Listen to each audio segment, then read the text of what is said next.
Hello, I'm Eric Stensland. Welcome to another episode of Beneath the Surface. If you've seen many of my previous videos, you remember that I've talked about the importance of carving out space in our lives, about spending time in silence, as well as about the importance of spending time in the beauty of the natural world. These things help us to become still and to begin to hear what is happening inside of us.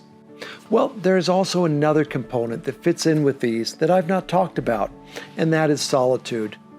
For many, the idea of being alone is quite scary.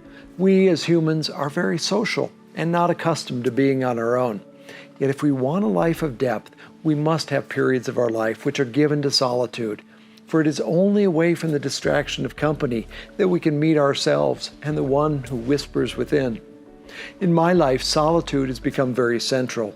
Yes, I'm married, I have a son, I also have other friends and people that I enjoy being around, yet I've learned that I need to be very intentional to carve out space in my life where I can be alone, whether for a few hours, days, or even weeks. If you speak with almost anyone who has a deep inner life, they have almost certainly incorporated some form of solitude into their life. To engage with our inner world, we really need three things to come together.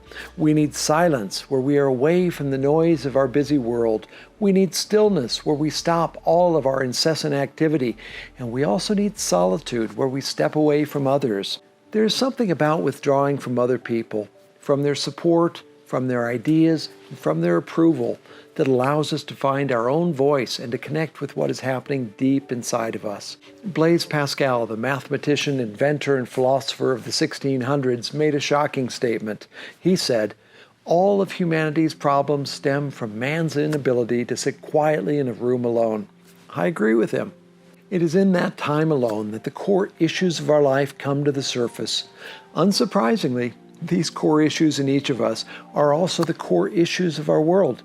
The human race would act and relate very differently if more of us were in touch with the deeper reality. The problem is that this is found in solitude, and few of us are willing to take that path. As a result, the deep issues within us remain unseen and unaddressed. So we live on the surface of our lives and relate with each other on a very surface level. Solitude, when paired with silence and stillness, creates an environment where those things become visible.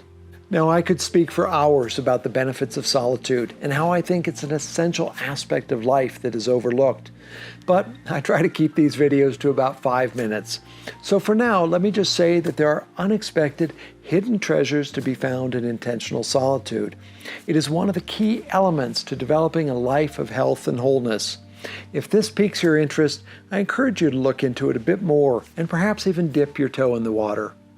Now, on my website, ericstensland.com, you'll find a link to a recent presentation I gave on the subject of intentional solitude, as well as an article I wrote about how to get started in silence. I'll put a link to both of those in the show notes below.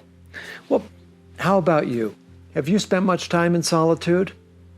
If you have, what have you learned from it? Let me know in the comments below. I really would love to hear from you. Thanks so much for watching. I'm looking forward to reading what you put in the comments, and we'll see all of you in the next video.